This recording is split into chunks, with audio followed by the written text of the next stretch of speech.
ఒంటికి తగిన దెబ్బలు మానాయి, అలాగే ఫ్రాక్చర్ హీల్ అయింది, కానీ నొప్పి తగ్గడం లేదు. నొప్పితో పాటు వాపు, స్కిన్ కలర్ చేంజ్ అవ్వడం, విపరీతమైన మంట ఇవి ఉంటే దాన్ని సిఆర్పిఎస్ అంటారు. అంటే కాంప్లెక్స్ రీజనల్ పెయిన్ సిండ్రోమ్. ఇలాంటి నొప్పి వాపులు ఉంటే పేషెంట్స్ ఏం చేస్తుంటారు, ఇంట్లో రెస్ట్ తీసుకుంటారు. కానీ ఈ సిఆర్పిఎస్లో రెస్ట్ తీసుకుంటే నొప్పి పెరిగిపోతుంది. ఇందులో ఎగ్జాక్ట్గా ఏమవుతుంది అంటే మనకి దెబ్బ తగిలింది, దెబ్బ నయమైపోయింది, బాడీ ఆ విషయాన్ని మర్చిపోయింది, కానీ బ్రెయిన్ ఆ విషయాన్ని మర్చిపోదు. అది ఇంకా హై అలర్ట్లో ఉండి మిస్ఫైర్ చేస్తుంటుంది సిగ్నల్స్.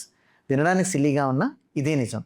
దానివల్ల ఈ సిఆర్పిఎస్ వస్తుంది. ఇది బ్లడ్ టెస్ట్లో డయాగ్నోస్ అవ్వదు, ఎంఆర్ఐ స్కాన్లో కనిపించదు. కేవలం క్వాంటిఫైడ్ సెన్సిటివ్ టెస్టింగ్ చేస్తే ఇది డయాగ్నోస్ అవుతుంది. ఒకసారి డయాగ్నోస్ చేసిన తర్వాత ఫిజియోథెరపీ చేయించి రైట్ మందులు వాడితే చాలా వరకు నయమైపోతుంది. అలా కాని పక్షంలో సింపాథిక్ మిప్సీ, రేడియో ఫ్రీక్వెన్సీ అబ్లేషన్ అంటాం, అవి చేస్తే చాలా వరకు నయం అవుతుంది. కానీ డయాగ్నోసిస్ అవ్వడానికి 3 నెలల కంటే ఎక్కువ టైం పట్టింది అనుకోండి, మీరు ఆ 3 నెలలు ఇంట్లో సఫర్ అవుతున్నారనుకోండి, ఆ తర్వాత మేము చేసే ఇంటర్వెన్షన్స్తో ఈ నొప్పి అంతగా తగ్గకపోవచ్చు. కనుక మీకు తెలిసిన వాళ్ళు ఎవరైనా సరే, అంటే గాయం మానినా తగ్గని నొప్పితో బాధపడుతూ ఉంటే దగ్గరలో పెయిన్ ఫిజిషియన్ సంప్రదించండి. ఎందుకంటే ఇక్కడ టైం చాలా చాలా వాల్యుబుల్.